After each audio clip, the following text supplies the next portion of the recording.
Namun apabila aliran kas aktivitas investasinya ini aliran kas aktivitas operasi, maaf ya. Namun apabila aliran kas aktivitas operasinya ini hasilnya minus, maka di sini kita buat tanda tambah ini kita ganti dengan tanda kurang gitu ya. Namun karena ini aliran kasnya masih bersisa positif ya, kita buat di sini bertambah gitu ya.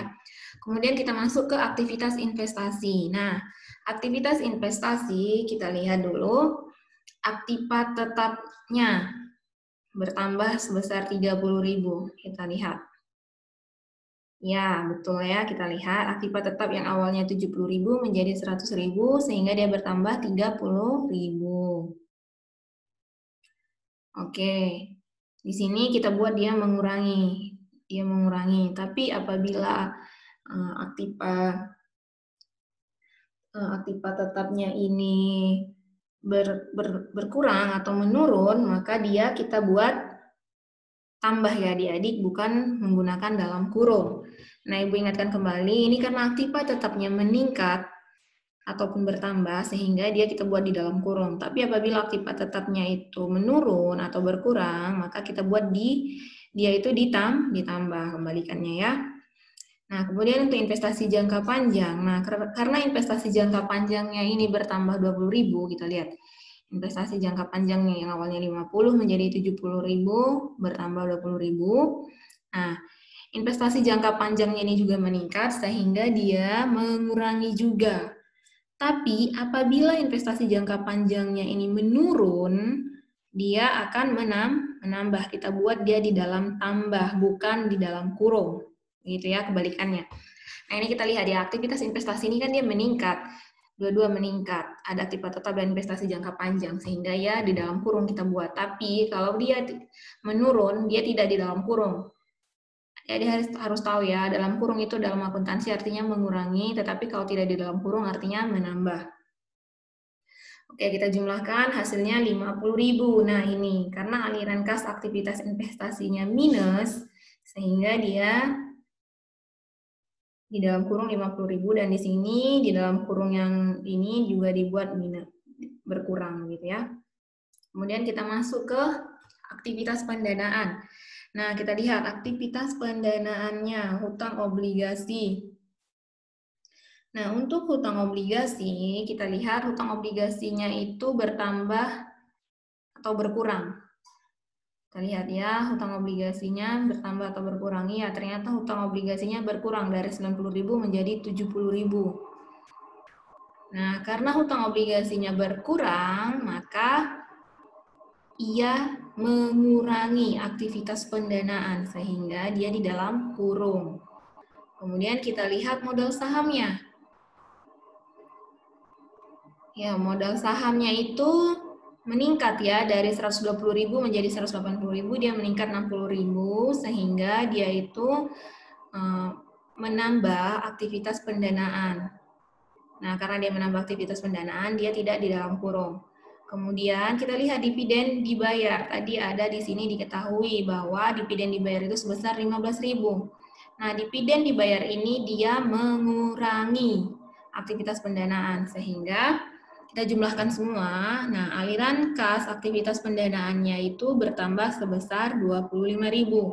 Karena kan minus 20.000 minus 20.000 ditambah 60.000, kemudian dikurang lagi 15.000, hasilnya 25.000, sehingga aliran kas aktivitasnya pendanaan bertambah. Nah, seperti yang Ibu bilang tadi, benar toh, aliran arus kasnya bertambah sebesar 10.000.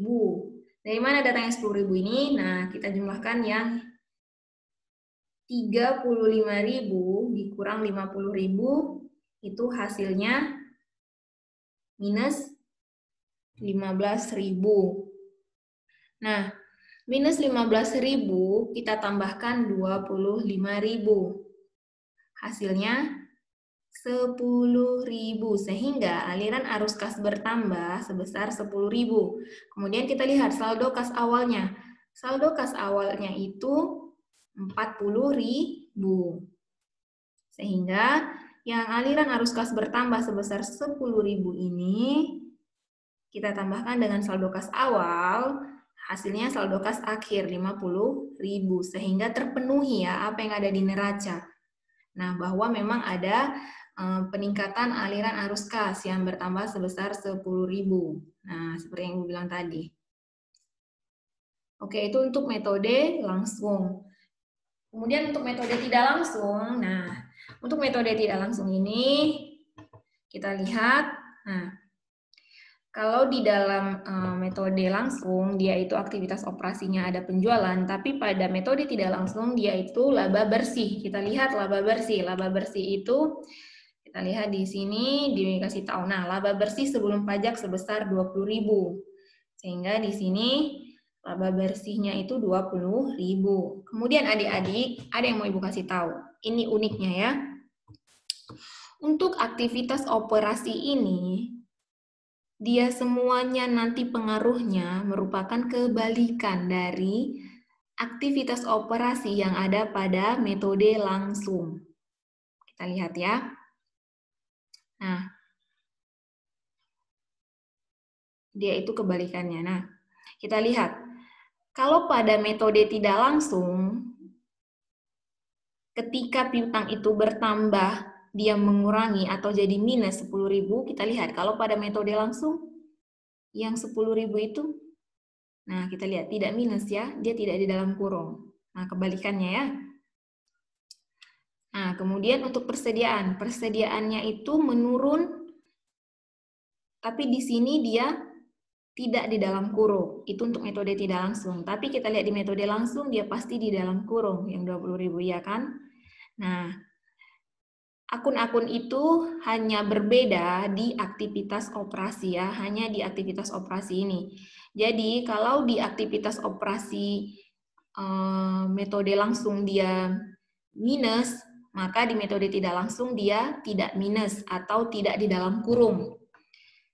Dan kebalikannya, apabila pada metode langsung dia tidak menggunakan tanda kurung, maka di metode tidak langsung dia menggunakan tanda kurung. Kebalikannya begitu ya, adik-adik. Nah, kita lihat. Nah, di sini yang uniknya lagi, bukan unik ya, memang sesuai aturannya. Nah, sesuai aturannya bahwa ada biaya penyusutan. Tadi kan dikasih tahu bahwa biaya penyusutan itu hanya ada di metode tidak langsung. Tapi kalau di metode langsung dia tidak ada. Nah, ini tinggal kita jumlahkan. Sudah. Kemudian untuk aktivitas investasi, aktivitas pendanaan, kemudian itu dua-duanya untuk aktivitas investasi dan aktivitas pendanaan itu sama dengan yang ada di metode langsung. Ya toh? Nah, jadi Ibu tekankan lagi ya. Yang berbeda pada metode langsung dan tidak langsung itu, dia perbedaannya itu ada di aktivitas operasi. Nah, di aktivitas operasinya ini. Untuk aktivitas investasi dan untuk aktivitas pendanaan, dia itu sama. Sama dengan yang ada di metode langsung. Gitu ya.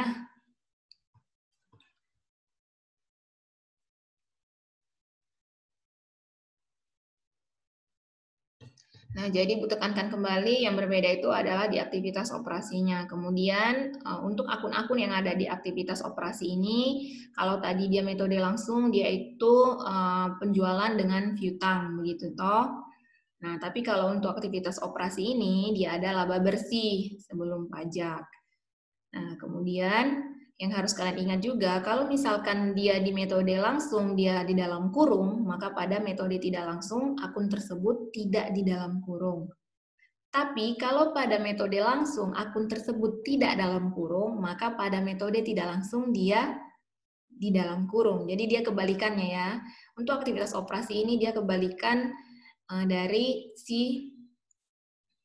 maksud Ibu untuk aktivitas operasi yang ada di metode tidak langsung ini, dia kebalikan dari metode yang langsung, itu untuk aktivitas operasinya. Nah, itu saja perbedaannya nanti yang harus kalian lihat. Kemudian di aktivitas operasi ini ada namanya biaya penyusutan, jadi kita tambahkan dengan biaya penyusutan, begitu ya.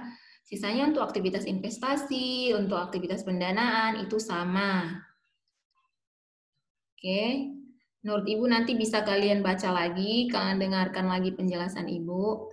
Nah, oke, nah ini ditekankannya lagi ya pada catatan, pada aktivitas operasi. Nah, ini yang Ibu bilang tadi, kalau aktivitas operasi itu yang jadi fokus kita itu atau akun-akun yang masuk di dalamnya itu dia itu aliran aktiva lancar dan utang lancar.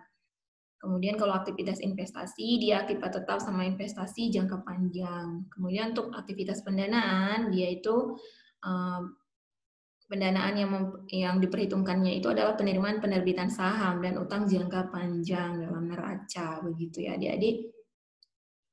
Oke, kemudian kita masuk ke catatan atas laporan keuangan.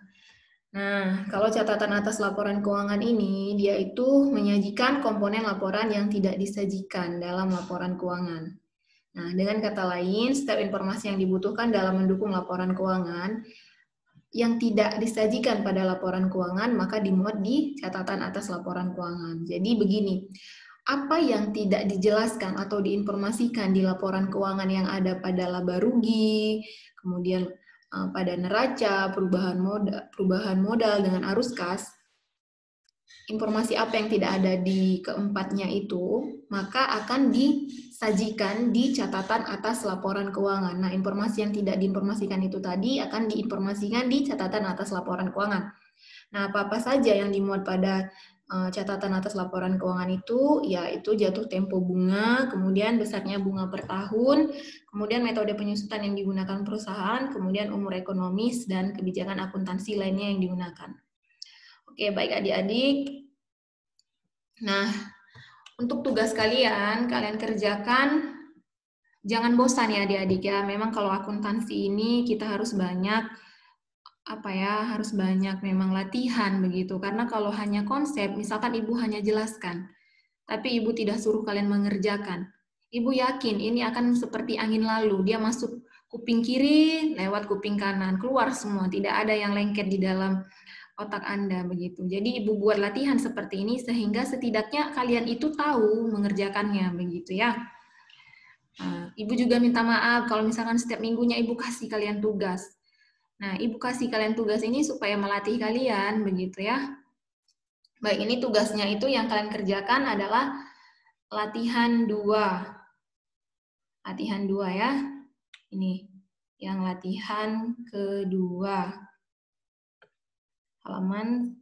Dia itu halaman 19 sampai halaman 20. Nah, ini. Nah, ini dilihat ya, ada informasi tambahan. Nah, ini ada informasi tambahan. Kemudian ini yang diminta. Nah, yang diminta itu susun laporan kas dengan metode langsung, kemudian dan metode tidak langsung. Nah, ini neracanya, kemudian ini untuk laba ruginya, yang ada HPP dan lain-lain. Nah, seperti biasa adik-adik kerjakan di kertas double folio berwarna biru, tulis nama NIM, kelas, kemudian mata kuliah, tugas keberapa, kemudian kirim ke WA Ibu dengan terlebih dahulu memperkenalkan diri Anda, kenalkan namanya siapa, dari kelas berapa, kemudian mau kumpul tugas mata kuliah apa, dan tugas keberapa, kemudian dilampirkan dalam bentuk PDF. Di luar PDF Ibu tidak akan terima. Kemudian untuk tugasnya dikumpul kapan terakhir atau deadline-nya nanti akan Ibu infokan di grup WA kelas. Ya, sampai di sini. Terima kasih Ibu ucapkan. Sampai bertemu lagi di minggu depan.